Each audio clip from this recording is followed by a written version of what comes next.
మాఘశుద్ధ పంచమి రోజున సరస్వతి పంచమి అని, శ్రీ పంచమి అని మనం సరస్వతి దేవిని ఆరాధిస్తాం. మరి ఈ నవరాత్రుల్లో కూడా సప్తమి రోజున ప్రత్యేకంగా సరస్వతి దేవిని ఆరాధించడంలో ఆంతర్యం ఏంటి?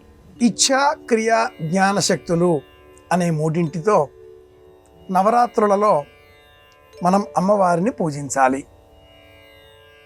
9ంటిని 3 విభాగాలలో మనం విభజించి చూసినప్పుడు సప్తమి, అష్టమి, నవమి అనే 3వ విభాగానికి జ్ఞానం ప్రతీకాత్మకంగా ఉంటుంది.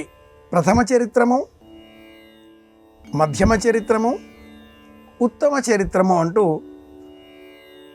మార్కండేయ పురాణ అంతర్గతమైన సప్తశతిని కూడా 3 విభాగాలలో సంప్రదాయం మనకు సూచించి అందించింది.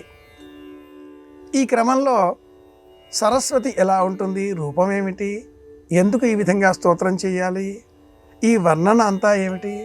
సరస్వతిని మాఘమాసంలో శ్రీపంచమి, జయంతి, అక్షరాభ్యాసాలు అని సూచించిన సంప్రదాయం ఈ నవరాత్రులలో కూడా ప్రత్యేకంగా మూల నక్షత్రం ఉన్న రోజున పూజించాలి అంటూ ఒక సిద్ధాంతం, ఒక సాధనా క్రమంలో మార్గం సుగమం అయ్యే విధంగా తెలియజేసింది. మూల నక్షత్రం ఎందుకింత ప్రత్యేకం అంటే, సంపూర్ణమైన ఈ గ్యాలక్సీ 8 సూర్యమండలాలు, ఒక్కొక్క సూర్యమండలానికి 10ల కొద్దీ ఉపగ్రహాలు, గ్రహాలు, ఉల్కలు, ఈ మిల్కీవే గ్యాలక్సీ అంతా కూడా మూలా నక్షత్ర మండలం పరిధిలో ఉంది. ఈ పరిధి అంతా సరహ ప్రవహించేది సరస్వతి స్వరూపానికి ప్రతీక. ఇందు నిమిత్తమై నవరాత్రులలో సప్తమి తిథి ఉన్న రోజున, మూలా నక్షత్రం కూడా ఉన్న రోజున కలిపి అమ్మవారిని స్తోత్రం చేయాలి. సరస్వతి పూజ ఈనాటి సాయంత్రం విశేషం. సరస్వతి అమ్మవారిని పూజించే సమయం కూడా ప్రదోష సమయం, సాయంత్రమే పూజించాలి.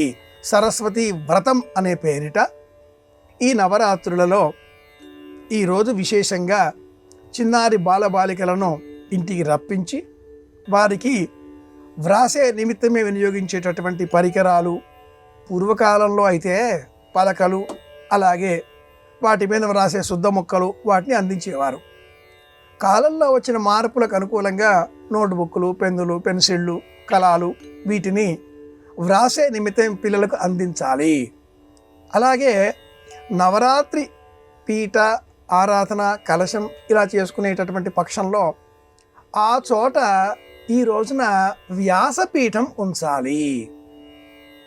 వ్యాసపీఠం, ఆ వ్యాసపీఠం మీద రామాయణం, భారతం, భాగవతం, పంచాంగం ఈ 4వది తప్పనిసరి.